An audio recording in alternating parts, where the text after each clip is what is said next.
Hi, my name is Nate Moore. Today we're at KO Catering and Pies in South Boston, Massachusetts, and we're going to be making Lamingtons, which is a traditional Australian dessert or sweet, whatever you want to call it. I've got 6 eggs here. I'm going to add them to the mixer, as well as a cup of sugar.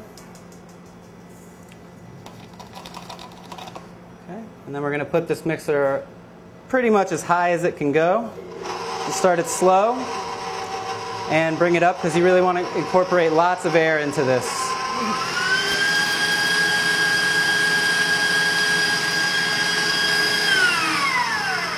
Okay, so now our batter is looking pretty perfect here.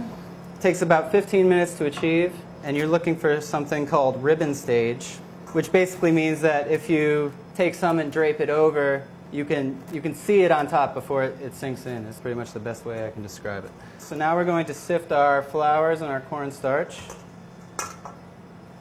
We have some regular all-purpose flour, as well as self-rising flour, and then the cornstarch. And the sifting is also very important. If you try to do this recipe without it, it's probably going to fail miserably. And then little by little, I'm going to add this mixture and very carefully fold it in. It's very important to just be very careful and gentle with it, because we've whipped all this air into it now and we don't want it to deflate again. Alright, now once our flours and our cornstarch are in there, we have some butter and milk, which I'll first combine.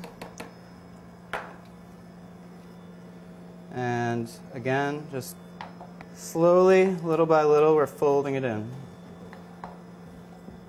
You'll see our mix start to thicken up a little bit. That's what we want. Here I have a 9x9. This one's a Pyrex dish, but you can use whatever you like. I have lined it with parchment paper and sprayed it with some pan liner. And the pan liner we are using so that when this is done baking, we can easily get it out of the pan without breaking it. So it's just in a nice whole piece for us to cut up the way we want to. So now we are ready to put this in the oven. We're going to bake it at 350 for about 35 to 45 minutes, and we'll let it cool completely before we cut it. Okay, so now our sponge cake is out of the oven.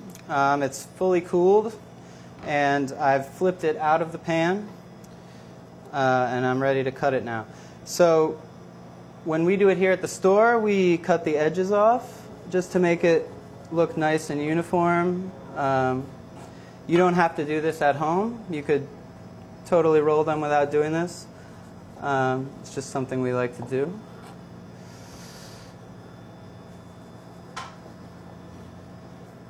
I think that this 9x9 size will look good going across 3 ways like that,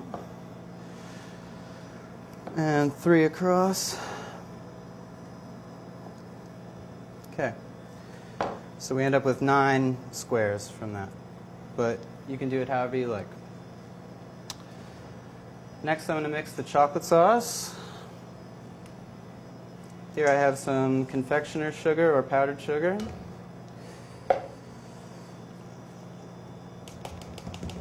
cocoa powder, and milk. I'm going to be using a burr mixer. You don't have to. This is just to make the process faster for me.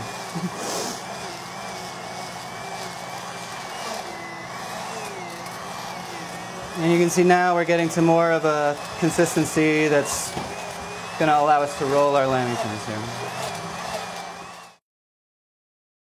And when I do this, I like to use one hand for the chocolate, one hand for the coconut, or at least I try to.